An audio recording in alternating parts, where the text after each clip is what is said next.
Well, hey everyone, this is Norman, And Debbie. and we're here just finishing up week 3 of the legislative session here at the Capitol. Things are definitely starting to get crazy.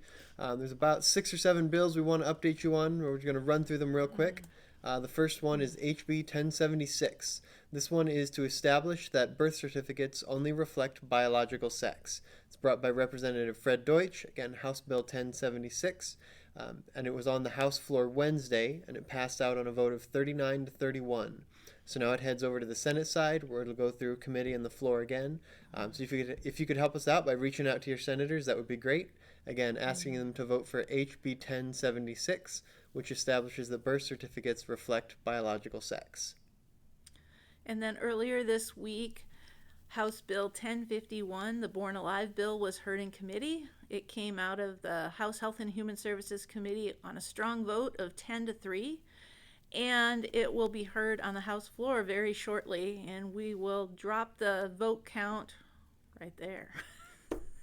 You'll see it as soon as the video is posted. Next, we have SB 83, which is perinatal hospice.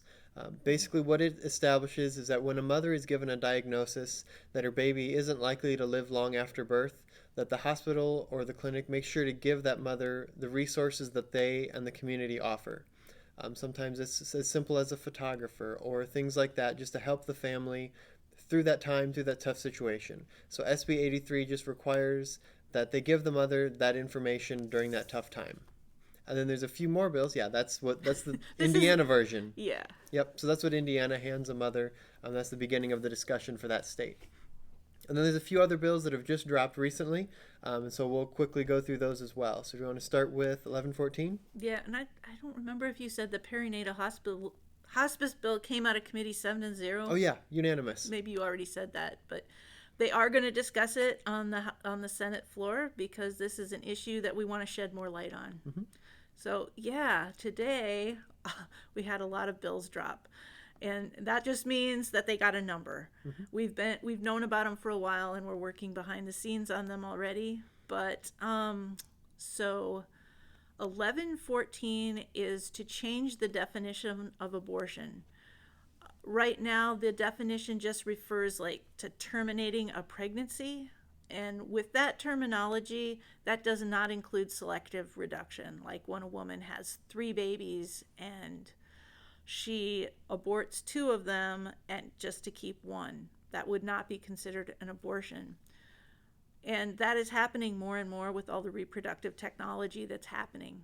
So the new definition would be the intentional termination of the life of a human being in the uterus. So it's a pretty simple bill, but it will do a lot to save lives.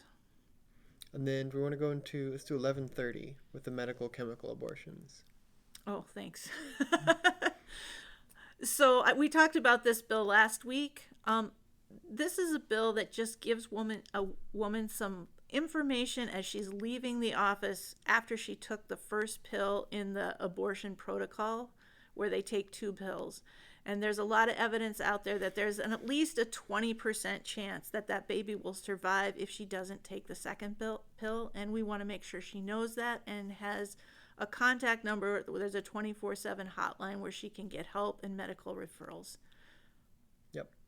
And then the last bill we'll tell you guys about today is 1110, which is the governor's Down syndrome bill. You heard about it in her State of the State address. And what we see, across the world is there's some countries that are essentially bragging that, hey, we've gotten rid of Down syndrome. And what they really mean is we've gotten rid of people with Down syndrome. Mm-hmm. And so that was just clarify in our law that you can't abort a child because of a diagnosis of Down syndrome. So those are 6 or 7 bills that we just wanted to give you a quick update on, and we'll close out by reminding you of our FHA Action Capital Summit, February 11. We've got a bus from Rapid City and a bus from Sioux Falls, or you can drive on your own. So February 11, 9 o'clock to 2:30. Join us here at the Capitol. Meet your legislator, take a tour. It's going to be a great day, and we're just going to talk about how we as Christians can have an influence on our culture and our state. So thanks, everyone. We'll talk to you next week. Hope to see you at the summit.